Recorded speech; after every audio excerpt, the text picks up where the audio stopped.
This is absolutely wild as we have a trade news brewing here in Phoenix as a reporter has said that a specific Suns player has the most trade value on this Suns team and could be utilized to be moved at this trade deadline. So we're going to be looking at the said report, going over is this a smart move by the Phoenix Suns or should they hold said player because he has been balling out for this team? We'll be diving into all of that and more on this episode of Suns Digest. I'm Bruce Velez. Without further ado, let's dive into the video at hand. Make sure to grab a snack.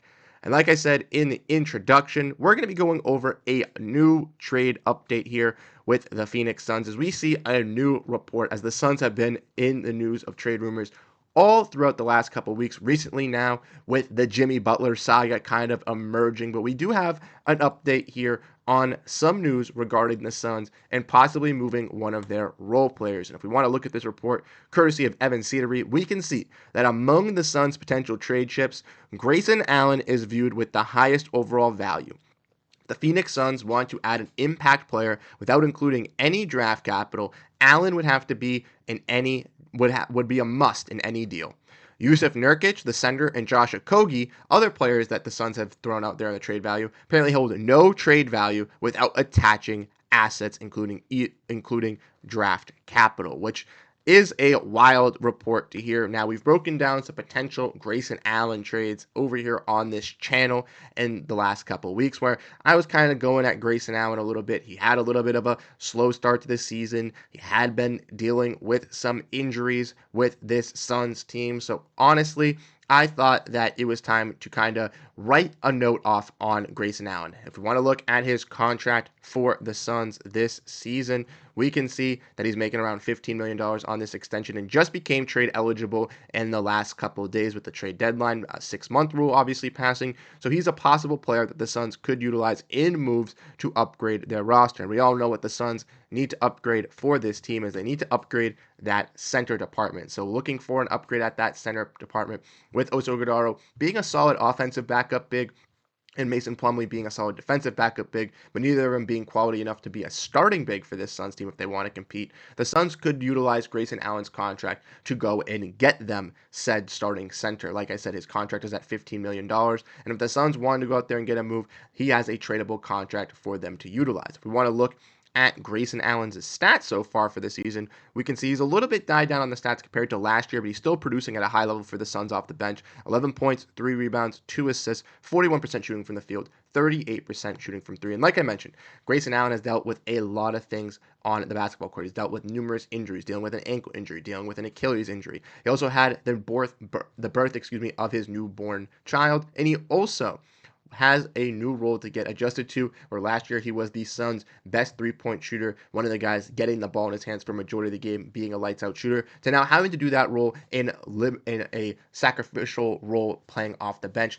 in less minutes, which is a key difference for a player in Grayson Allen, who was used to playing that bigger role for this Suns team, being more impactful. Obviously, after taking that side step back. And we know that he did this, obviously, to get Tyus Jones, his college teammate from Duke, over here, and he was guaranteed him a starting roster. Grayson took that sacrificial role, which was nice to see. And I also think that's something the Suns honor as well when we look and discuss a possible Grayson Allen trade. Now, Grayson, like we mentioned, was one of the main reasons that Tyus was convinced to go here. So do you ultimately want to trade a player in Grayson, even if he has the most trade value, to go out and get another player when you could make Tyus frustrated and ultimately have Tyus leave in free agency? There's a whole possibility that the Suns, if they trade for Butler, can get underneath the first apron, which will allow them to even do more flexible moves and could even allow them to contain Tyus Jones going into next season. Now, I know that's obviously a lot of ifs in this Suns universe, but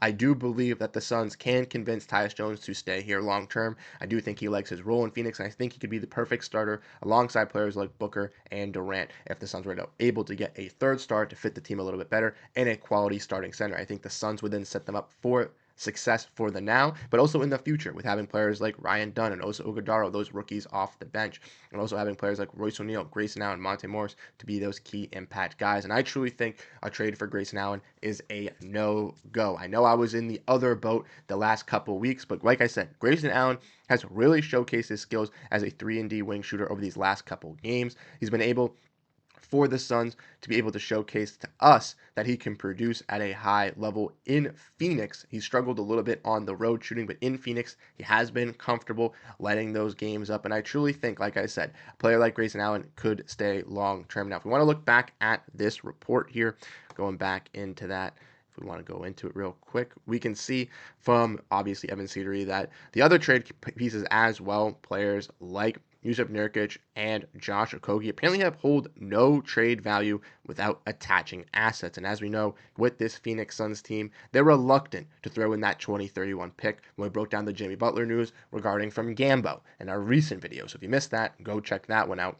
But like I said, the Suns are reluctant to trade that 2031 pick. They have some second round capital, but if players like Josh Okogie with his non-guaranteed contract are not tradable assets, if a player like Jusuf Nurkic, who's on 2 years with a deal still, with a year still after this, so a 2-year contract making around $18 million, still proving to the people that he can't be an NBA starting center, and obviously can't stay healthy enough to be an NBA starting center, it's going to cause some problems for the Suns to make a move. So ultimately, could Grayson Allen be that player that is traded? Possibly, if the Suns have to exhort to their last option to make an upgrade for this team to add some center help to figure something out. But I truly think the Suns won't resort to that. I truly think the Suns, even if Grayson has the most value, they realize that keeping a player like Grayson means more for this organization to keeping Tyus, keeping a player like Grayson to ensure that he can be a long-time player for this bench unit. And there's a possibility as well that Grayson could still be a tradable asset in the future if Tyus doesn't stay. So why move off of him right now at this very moment if you can move off players like Okogie, move off players like Nurkic, even if you have to attach that draft capital, doing something like that, making even some more marginal changes around the edges, looking at a trade with possibly Bull. I know I explained that with Duop Reith, possibility looking at a trade with Damian Lee, trying to find a team that could take on his contract. The Suns could possibly even getting Jimmy Butler.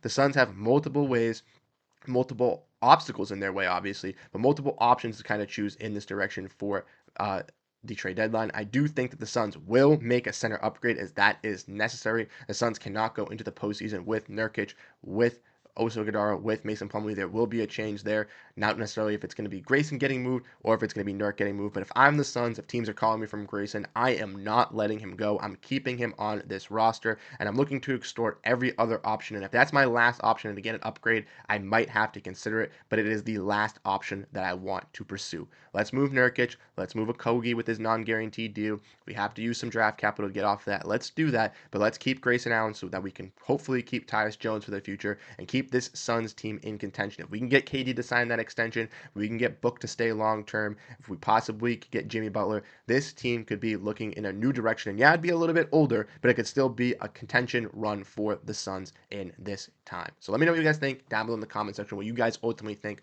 on this Grayson news. Like I said, he might be the most tradable asset, but if I'm the Suns, I'm not trading him. Like I said, drop down your comments, drop down how you guys ultimately feel down below in the comment section, and I'll catch you guys in the next video. You guys have been absolutely fantastic.